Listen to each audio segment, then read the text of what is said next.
আসসালামু আলাইকুম এভরিওয়ান। পরিসংখ্যান নবম ও দশম শ্রেণীর আজকের ষষ্ঠ ক্লাসে তোমাদের স্বাগতম। আজকে আলোচনার বিষয় প্রচুরক নির্ণয়।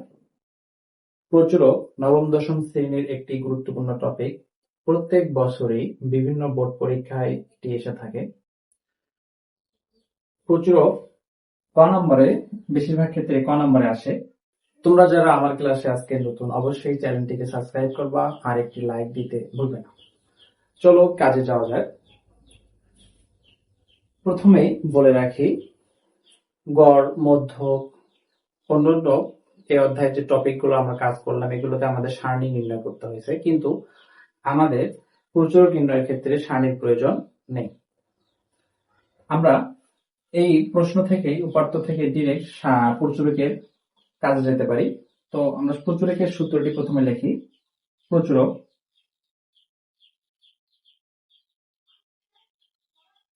প্রথম অধ্যায়ে আমরা সূত্র নিয়ে আলোচনা করছি। এই অধ্যায়ের সকল সূত্র নিয়ে যারা প্রথম থেকে ক্লাসগুলো দেখোনি, অবশ্যই তোমরা ক্লাসগুলো দেখে আসবা, নয়তো এটা বুঝতে পারবে না।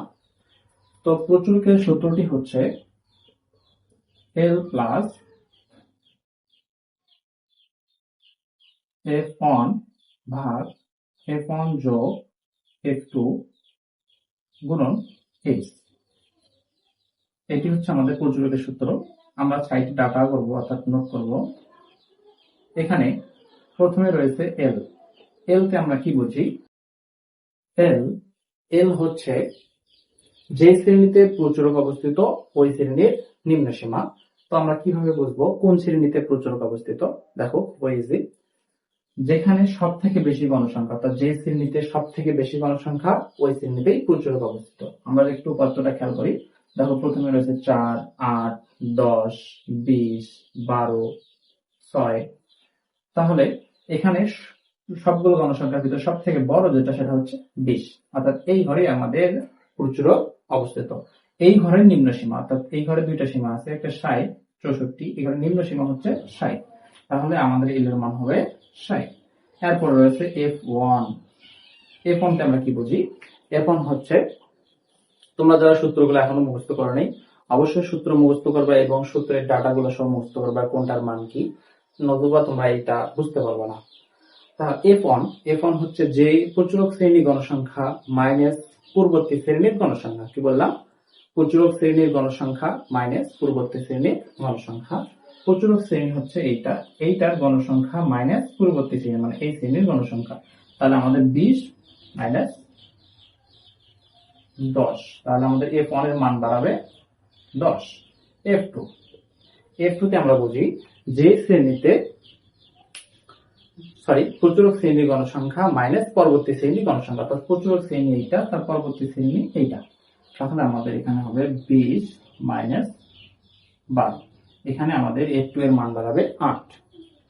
এরপরে রয়েছে শ্রেণী ভেক্টর, অর্থাৎ H এর মান। H এর মান এখানে কত? দেখো, গুণি আমরা প্রথম ঘরের শ্রেণী সীমা গুনলে আমরা H এর মান পাবো। দেখো, শ্রেণী সীমা গুনি 45 থেকে 45, 46, 47, 48, 49, অর্থাৎ 5।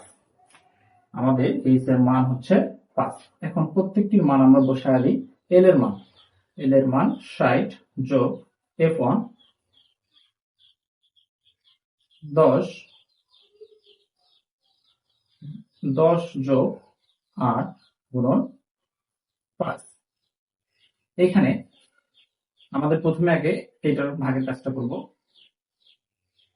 এখানে 10 আর 8 18 গুণন 5।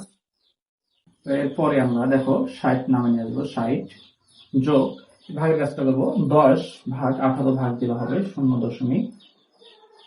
একাধিক 5 আছে, তো আমরা দুইটা 5 নেব, গুণন 5। এরপরে আমরা এই যোগের গুণনের কাজটা করবো। গুণন 0.55 যোগ 0.55 গুণন 5 যদি আমরা দেই, তাহলে 2.75। এখন 60 যোগ 2.75 62.75। এটি আমাদের প্রচুরক। তো প্রচুরক খুবই ইজি, যদি তোমরা 2 থেকে 3 বার প্র্যাকটিস করো পারবা। তো তোমাদের সুবিধার্থে আমরা আরো একটি প্রচুরক নির্ণয় করে দেখাচ্ছি। এর আগের মতো করে আমরা এই প্রচুরকটাও নির্ণয় করব, যাতে তোমাদের ভালোভাবে অনুশীলন হয়। তোমরা খুব মনোযোগ সহকারে আবার দেখো, যাদের প্রথমবারের প্রচুরকটা ভালোভাবে বোঝো নেই তারা এইটা দেখো। এটা দেখলে আরো ভালোভাবে তোমাদের আয়ত্ত হবে প্রচুরক কিভাবে নির্ণয় করতে হয়, এবং সে অনুসারে যদি তোমরা একটু প্র্যাকটিস করো তাহলে কিন্তু আর প্রচুরক নিয়ে কোনো সমস্যা থাকবে না ইনশাল্লাহ। চলো কাজে যাই। প্রথমে আবারও আগের মতো করে প্রচুরকের সূত্রটা লিখবো।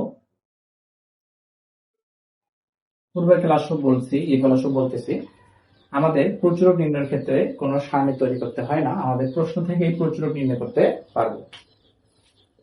এল প্লাস F1 যোগ F2 গুণন H। যে কোনো সূত্রে কাজ করার সময় আমরা ওই সূত্রের ডাটাগুলো সাইডে নোট করব, তাহলে কি হবে, আমাদের এই মানগুলো নিয়ে সেখানে বসাতে সুবিধা হবে এবং ভুল হওয়ার চান্স খুবই কম থাকবে। তাহলে এল সমান কি? এল সমান হচ্ছে যে শ্রেণীতে প্রচুরক অবস্থিত ওই শ্রেণীর নিম্ন সীমা। তাহলে কোন শ্রেণীতে প্রচুরক অবস্থিত? যে শ্রেণীর গণসংখ্যা সব থেকে বেশি। তাহলে এখানে 3, 15, 25, 11, 1, এইখানের ভিতর সব থেকে বেশি গণসংখ্যা রয়েছে 25। এই ঘরের সীমা হচ্ছে এইটা, অর্থাৎ এর প্রচুরক সীমা। এই প্রচুরক শ্রেণীর এই যে এইখানে 40টা হচ্ছে সব থেকে ছোট মান, তো এইটা হবে এল এর মান। তারপর F1 কি? F1 হচ্ছে প্রচুরক শ্রেণীর গণসংখ্যা মাইনাস পরবর্তী শ্রেণীর গণসংখ্যা। তাহলে প্রচুরক শ্রেণীর গণসংখ্যা এইটা, এর আগের শ্রেণী হচ্ছে এইটা, তাহলে এই দুটো মাইনাস করলে আমাদের F1 এর মান বের হয়ে আসবে। তাহলে 25 মাইনাস 15 বের করলে হবে 10। তারপরে দেখো F2 মান কত? F2 হচ্ছে যেই শ্রেণীতে প্রচুরক অবস্থিত ওই শ্রেণী প্রচুরক শ্রেণী গণসংখ্যা মাইনাস পরবর্তী শ্রেণী গণসংখ্যা। তো প্রচুরক শ্রেণী এইটা, তার পরবর্তী শ্রেণী এইটা, তো এখানে হবে 25 বিয়োগ 11, এখানে হবে 14, অর্থাৎ F2 এর মান হবে 14। এরপরে H এর মান, H সমান আমরা জানি শ্রেণী ব্যবধান, তো এখানে 20 থেকে 29 এর ব্যবধান হচ্ছে 10, তাহলে শ্রেণী ব্যবধান হচ্ছে 10। এরপর আমি প্রত্যেকটির মান এখানে বসায় দেব। এল এর মান 40 যোগ F1 10 যোগ F2 এর মান 14 গুণন 10। তাহলে প্রথমে আমরা এইটার কাজ করে নেব ভাগের। তো এখানে 10 উপরে ঠিকই রাখবো এবং 14, 10 আর 14 যোগ দিলে হয় 24 গুণন 10। এরপর আমাদের কাজ এই ভাগের কাজটি, ভাগ 10 ভাগ 24 যদি আমরা দেই 0.10 এবং 10 ভাগ 24 যদি তাহলে 0. কত আসবে?